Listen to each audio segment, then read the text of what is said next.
This is the Launching Creative Podcast, the place where creatives learn to be business-savvy creative professionals. We call ourselves the Anti-Starving Artists.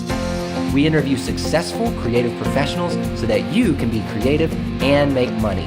Welcome to episode number 5. I'm your host, Nick Parks. Hello and welcome to the show. I'm so excited about our guest in this episode. He's a highly sought-after speaker. He addresses audiences ranging in size from 50 all the way to 16,000 people. He's a best-selling author, and quite frankly, I think his work should be required reading for any entrepreneur or business person. Allow me to introduce Bob Burg. Bob, thank you so much for being on our show. Well, thank you, Nick. Great to be with you, and thanks for that very nice introduction. Yeah, no problem, and the pleasure is all mine. So, Bob, as our listeners probably know by now, Launching Creative is here to serve creative professionals.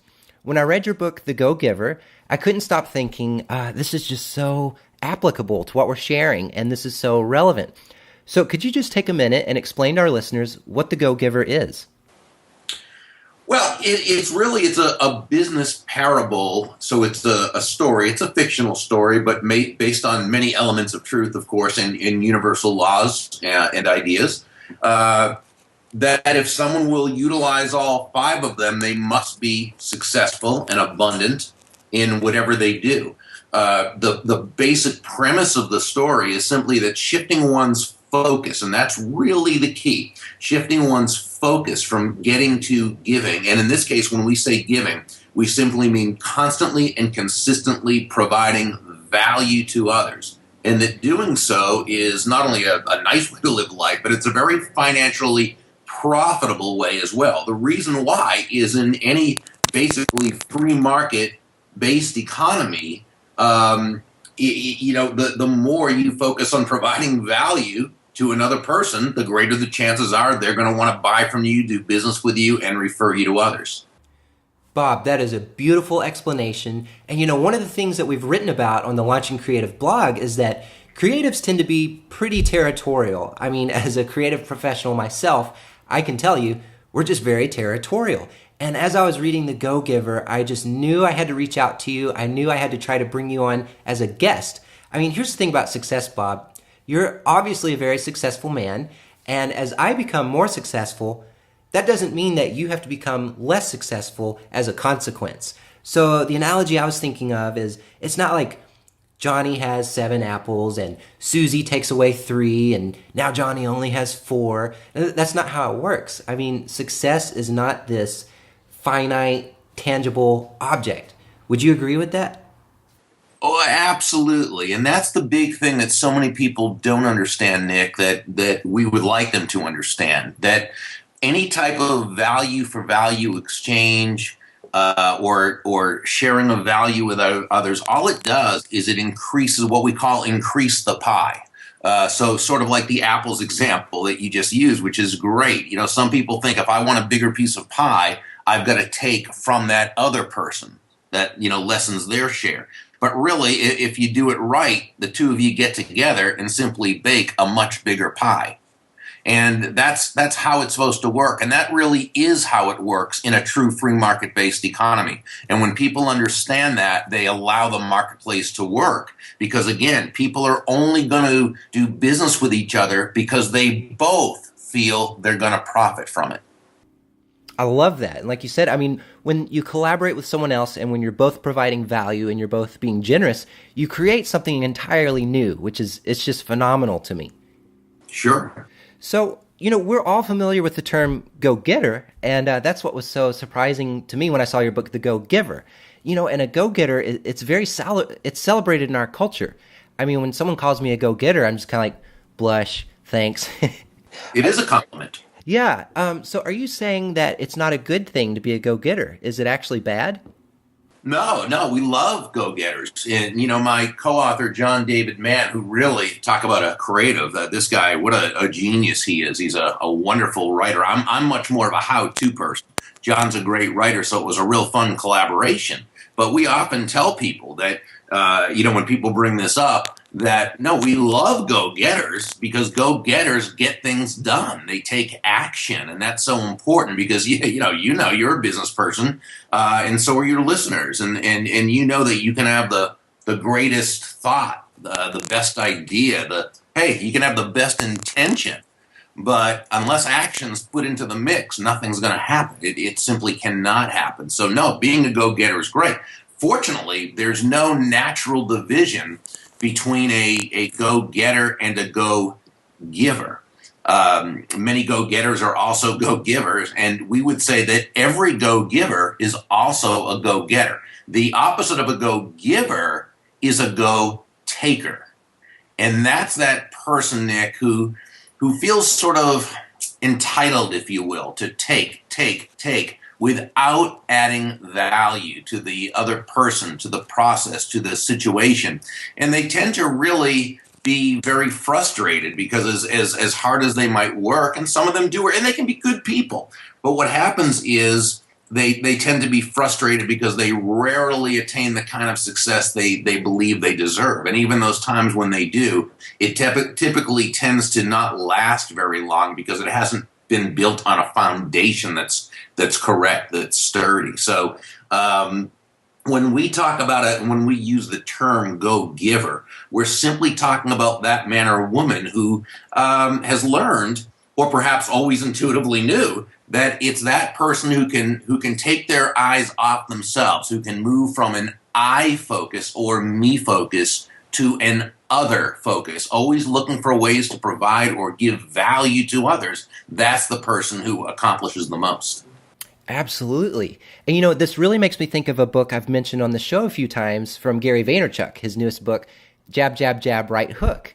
And I remember he was saying once, I've watched a lot of his videos and have had the privilege of hearing him speak. He was saying it could also be called give, give, give, ask. You're just giving so much value and giving it, and then you go in to ask in return.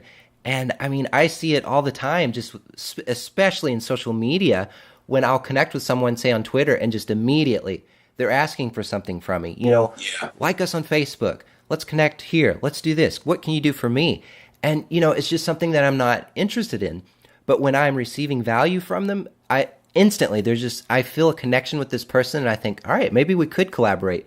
Maybe there could be some kind of mutually beneficial partnership. Yeah, and you can usually tell when they're genuine and authentic about it, or when they're kind of giving in order to something. You know what I'm saying? In order to get something. But there's the ones that you can tell they really have, it's congruent with their natural self to want to give value to others. And those are the people you feel great about doing business with, and you feel great about collaborating with.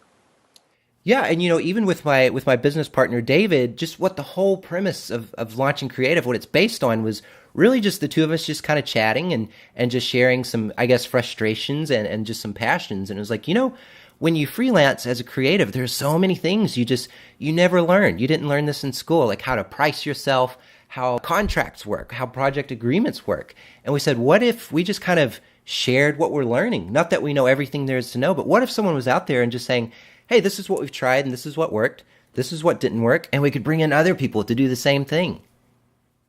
Yeah, exactly. And then, everybody finds their business is improving, and you do, and I don't know what your business model is with this yet, but there's no reason not to monetize it. Once you find you're giving such extraordinary value to so many people, then you monetize it yourself, and you've already got that great credibility, and you've got a huge fan base of people who've benefited so much. So, it works out well for everyone. Right. So, Bob, when I read your book, there were many times when Joe, who's the main character, it seemed like he really wanted to believe his mentor, but at times he just felt that maybe Pendur, his mentor, was just being a bit naive. Would you say that this whole concept of giving, of providing value for free, does it seem naive? Is it wrong to believe that this really is the way to achieve success? Well, first, we have to understand that being a go-giver really by its definition, does not mean you do things for free.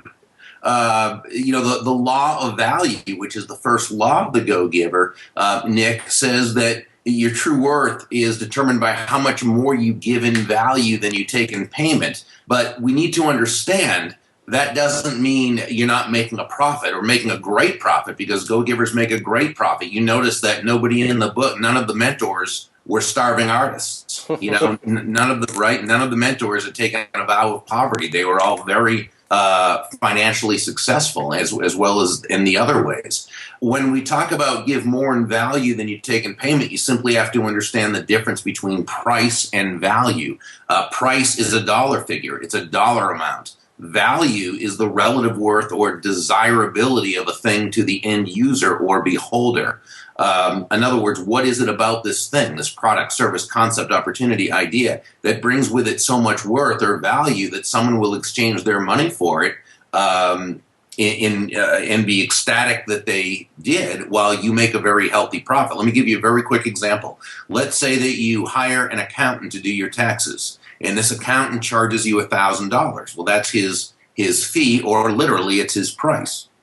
But what value does he give you in exchange? Well, through his abilities, his experience, his effort to understand your business, he saves you $5,000 in taxes. He saves you countless hours of time that allows you to do what that you want to do and what you're more qualified to do. He also provides you with the security and the peace of mind of knowing that knowing that they've been done correctly. So what he did is he gave you well over $5,000 in use value in exchange for $1,000 price or cash value. So he gave you more in value than he took in payment. So you feel terrific about it, while he made a very healthy profit. This is why we say that money is an echo of value. It's the thunder to value's lightning, because it's a matter of the focus needing to be on the value. The value comes first, and the money you receive is simply a very natural and direct result of the value you are providing. Now, when you say, well, so does it work to give things away for free? You're not necessarily giving things away for free. You might sometimes as part of what you're doing, but you might not. But because, again, there's a time and place for everything. But I wouldn't ever want to define being a go-giver as meaning you're giving things away for free, because while that's part of things sometimes, that's not the essence of it. Bob, thanks for clarifying, and you're right. It's not about giving away stuff for free. It's about giving more in value than what you receive in payment, which, like you said, is the first law. So can you just take a minute right now and explain the other 4 laws from your book? Sure. Law number 2 is the law of compensation, and this says your income is determined by how many people you serve and how well you serve them. So where law number 1 says to give more in value than you take in payment, law number 2 tells us that the more people whose lives you provide this exceptional value to, the more money with which you'll be rewarded. Our accountant in the first example did a great job of that. He gave more in use value than he took in payment. And if you're his client, the chances are you're very happy with him. You'd probably do business with him again, and most likely you'd refer him to others. And his other clients feel the same way. So our accountant is very quickly amassing what we call an army of personal walking ambassadors. And as he continues to add that kind of exceptional value to the lives of more and more people, his income will continue to grow and grow. The key is this: as Nicole, the CEO in the story, pointed out to Joe, the main protege, law number 1, the law of value, as important as it is, and it's basically the foundational principle. As important as it is, it represents only your potential income. But it's not enough to just provide exceptional value to one person. Your income is represented by how many lives you impact, how many people you reach with that exceptional value. So we could say that exceptional value plus extraordinary reach equals very high compensation. Law number 3 is the law of influence. This says your influence is determined by how abundantly you place other people's interests first. Now, again, this one sounds counterproductive at best, and perhaps even downright Pollyanna-ish at worst. But this is how the great leaders, top influencers, and ultra-profitable salespeople, this is how they run their lives and conduct their businesses. They're always thinking of the other person and how they can bring value to them. Now, when I say place other people's interests first, that certainly doesn't mean you should ever be anybody's doormat or a martyr or self-sacrificial in any way, not one single bit. It's just that as Ernesto and Sam, two of the mentors, told Joe, the protege in the story, the golden rule of business is that all things being equal, people will do business with and refer business to those people they know, like, and trust. And there's no faster, more powerful, or more effective way to elicit those feelings toward you from others than by, again, moving from that I focus or me focus to an other focus, always looking for ways to make that person's life better in whatever way you bring your asset of value to the table. Law number 4 is the law of authenticity. This one says the most valuable gift you have to offer is yourself.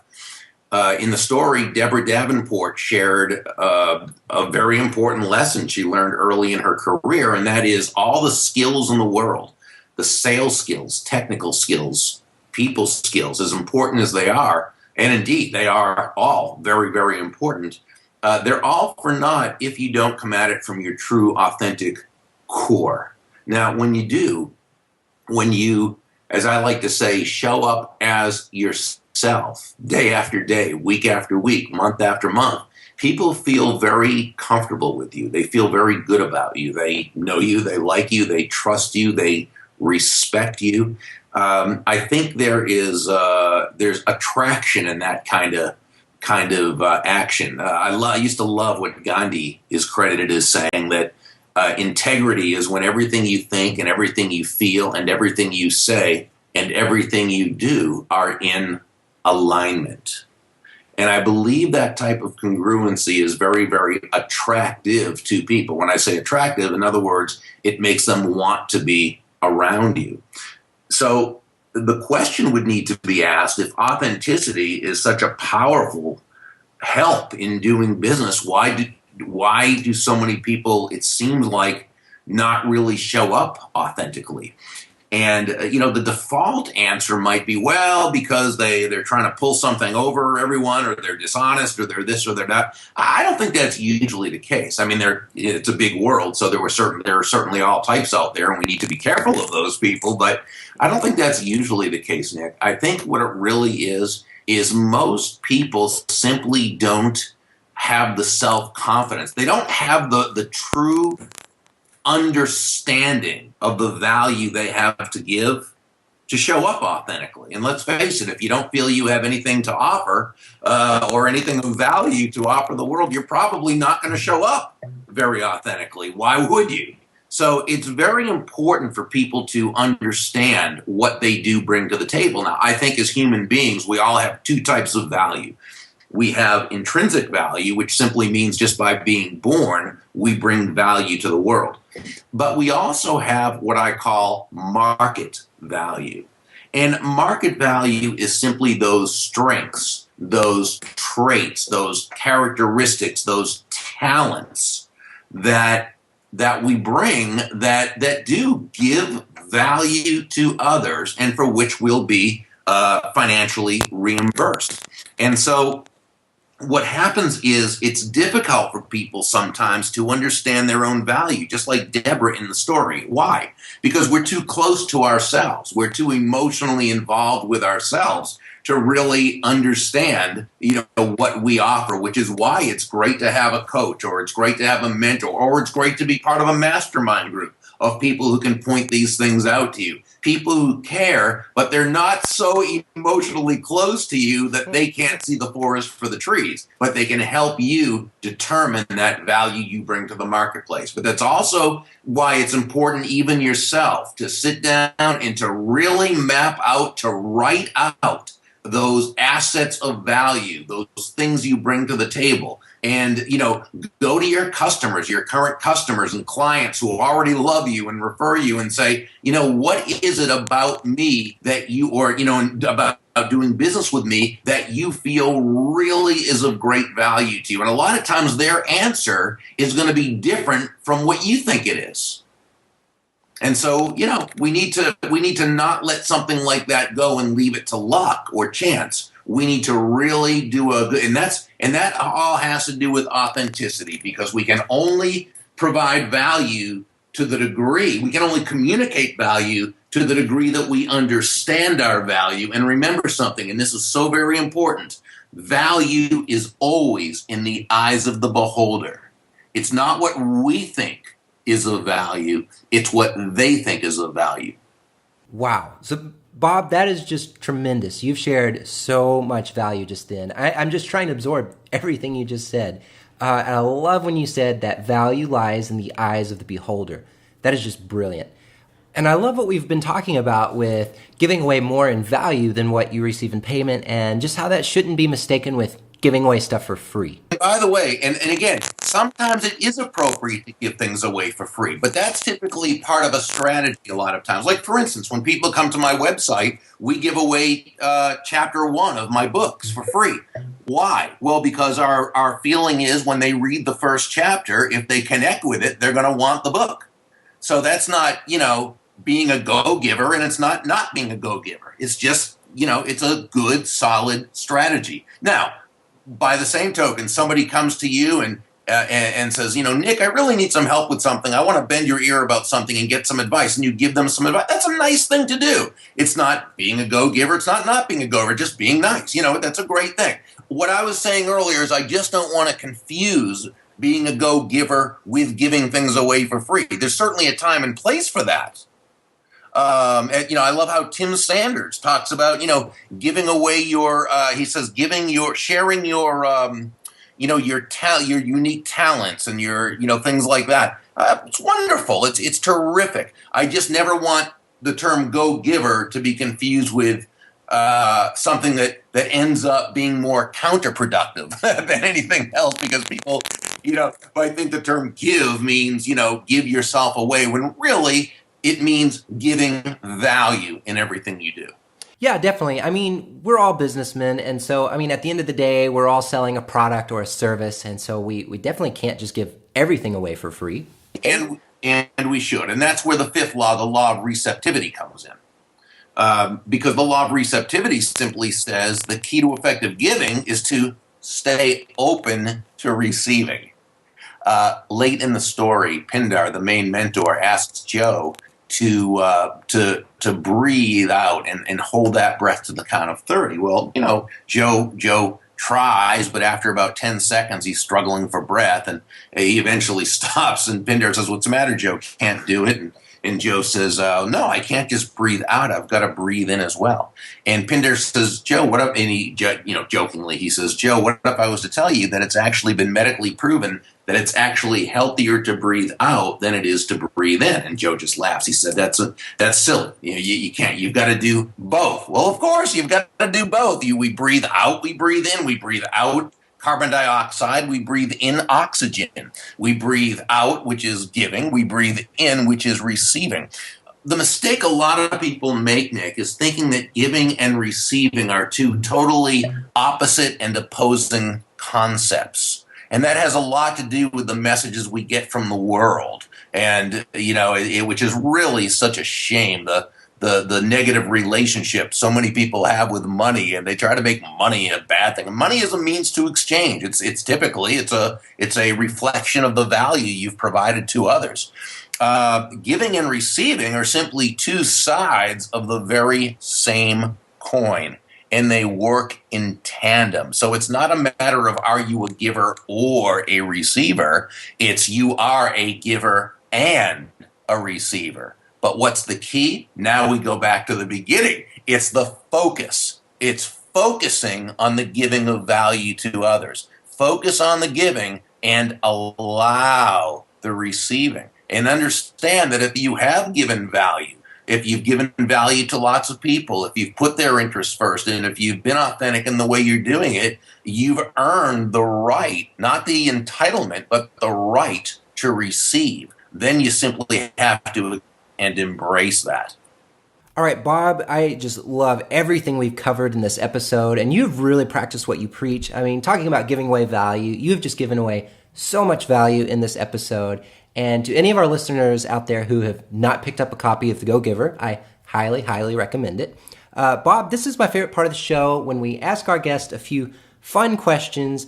Unfortunately, we are running a little short on time, so we can only do a few of them. So question number 1, what motivated you to launch this idea of being a go-giver? Well, I think it was just more sharing a concept that I'd been, living my life and teaching others for quite a while. When I called it being a go-giver, it really, while it was kind of a playoff on the more well-known term go-getter, but as we've explained, the two are complementary. They're not, they don't oppose each other.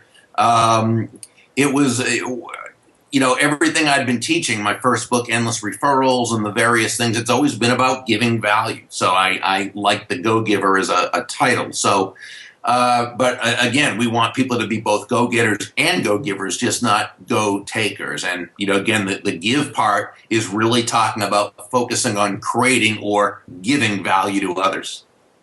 I love that. And what does your morning look like?